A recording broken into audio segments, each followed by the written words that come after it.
Hi, today we're going to talk about Recruiting Cloud and the talent profile setup. Some of the things you're going to learn in this video are where to go to set up talent profile sections for Recruiting Cloud, section and field visibility, the different types of fields, as well as where to find custom DFF fields.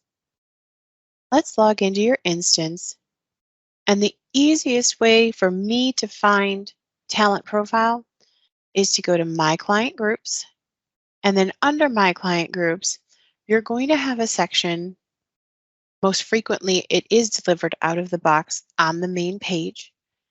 It's going to be called Profiles or Talent Profiles or even Skills and Qualifications. You'll see it labeled differently. I'm going to go ahead and click on Profiles, and it takes you to the Profile section. I'm going to click the option right at the top, which is Profile Types. And then I'm going to click on Person. This takes me into all of the different sections of my talent profile. We're going to focus on how we would use this for Recruiting Cloud. There are going to be many different sections available as content sections. Most of the time for Recruiting Cloud, we might be using maybe licenses and certifications, degrees, education levels, maybe languages. And then we also have down at the bottom, a new one is going to be skills. So if you're going to click on also work requirements. So let's go ahead and I'm going to click on licenses and certifications. You'll see at the right-hand side, it's not requiring approval. It is active and it is LinkedIn enabled. Let's go ahead and click on the words licenses and certifications. That's going to take us into that content section.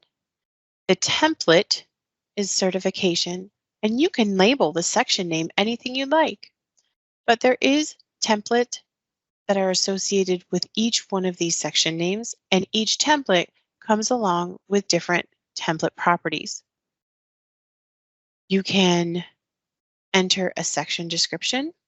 You can enter whether it's active or inactive. Now, the approval required section doesn't really pertain to Recruiting Cloud. It's more once the person becomes an employee and if they change anything in their talent profile, then it would go for approval. You can mark this as the default section. Again, it's really more related to the employee talent profile. But then there's also the LinkedIn enabled functionality. This is great for a candidate because you can actually have this section automatically updated by your LinkedIn profile. If I scroll down, there are a lot of out-of-the-box fields. The field label is on the left. It tells you what the different fields are. Then you've got the field type. So there are different types of fields that you can have. You can have item value sets.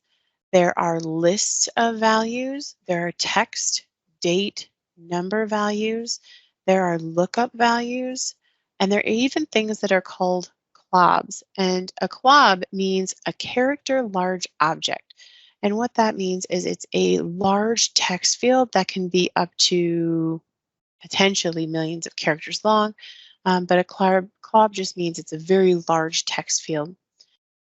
You also have the ability to hide specific fields. So if I didn't want the country displayed, I can either hide it, I could choose to just do a summary, or I could choose to have it display in detail. Also, the value set name, if it's a list of values or an item value set, or even a lookup, there's going to be a value set name that's associated with each field. Now, the default values for lookup fields, we can actually list a default value and then make the candidate change that value if they wanted to. But there can be default values set, but really they can only be set on lookups. So I would want to go through and for every field in here, decide whether I want to hide it, whether I just want the summary, or whether I want a full detailed display of that field. Then I'm going to scroll all the way down to the bottom. You'll notice that there's a section here called DFF context code, and then it gives a code. If I'm going to make a DFF that I want to display in this context box, I need to create it under this context, and that's when it will show here. We'll do that in a different video. The last thing we have to do is come down to the very bottom and make sure we have content section subscribers. We need to make sure we have recruiting listed here. If we don't have recruiting here, then this context of licenses and certifications, the specific context section, will not show in the candidate application. And this is one of the things that I forget to do most frequently, is to make sure I set my content section subscriber to recruiting. These do not come out of the box. These are all empty when you initially receive your site. So it's just one of the things that I forget to do most. Once you made your changes, go ahead and click Save and Close. And like I said, licenses and certifications, degrees, school education, languages, and even career preferences and work requirements, as well as skills, are the most frequently used content sections that are displayed to a candidate during the application process. Stay tuned for the next video where we'll go into more detail about the talent profile from an employee perspective and how to make sure it's visible and editable.